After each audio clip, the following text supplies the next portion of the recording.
Rekan-rekan sekalian, terima kasih ya atas kesabarannya.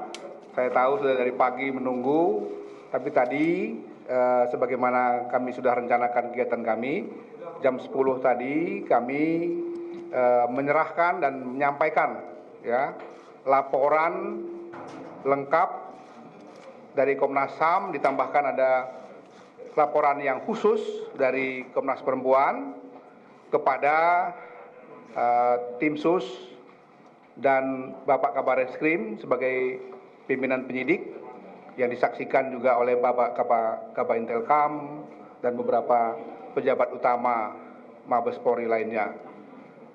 Pertama sekali kami mengucapkan terima kasih ya kepada Kepolisian Republik Indonesia. Sebagaimana kita ketahui, sejak awal Komnas HAM melakukan tugas penyelidikan dan pemantauannya sebagaimana Undang-Undang 39 1999, kami memiliki kesepakatan.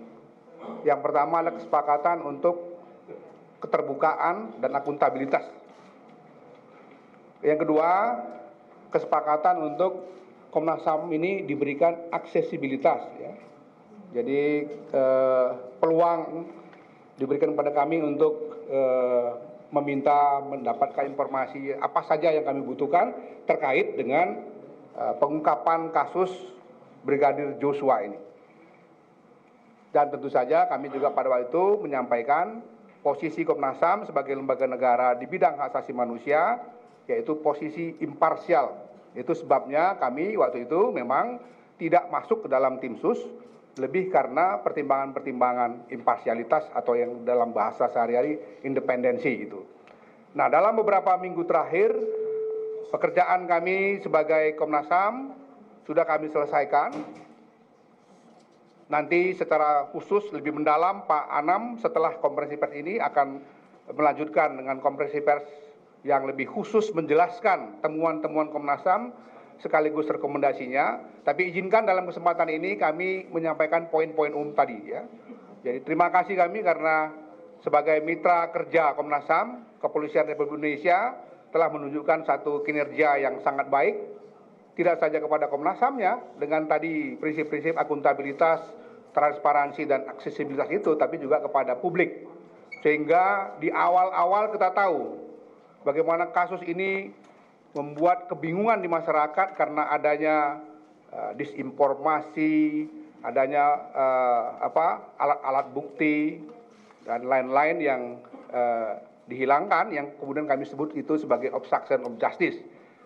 Tetapi secara bertahap kerjasama dari Komnas HAM dengan Kepolisian Republik Indonesia itu akhirnya rekan-rekan tim sus kita dan penyidik kita berhasil mengungkap itu semua. Dan Komnas tentu saja sebagai lembaga mandiri tadi memberikan laporan pembanding supaya akurasi, validitas dari konstruksi peristiwa pembunuhan saudara Brigadir Joshua ini bisa betul-betul diungkap. Sebagaimana prinsip-prinsip keadilan yang memang diatur dalam perundang-undangan kita maupun di dalam prinsip-prinsip hak asasi manusia. Saya kira demikian, nanti lebih detail akan disampaikan oleh Pak Anam. Dalam kesempatan ini, saya sebagai Ketua Komnas HAM dengan Pak Irwasum sebagai Ketua Tim Sus, ingin menyampaikan kepada publik semua bahwa tugas Komnas HAM dalam pemantauan dan penyelidikan kami akhiri, tetapi tentu saja masih ada tugas lain dari Komnas HAM, yaitu melakukan pengawasan di dalam proses selanjutnya sampai nanti di persidangan. Teman-teman media juga sangat diharapkan kontribusinya juga untuk melakukan pengawasan. Ini penting sekali buat keadilan ditegakkan di negeri kita yang kita cintai ini. Saya kira demikian.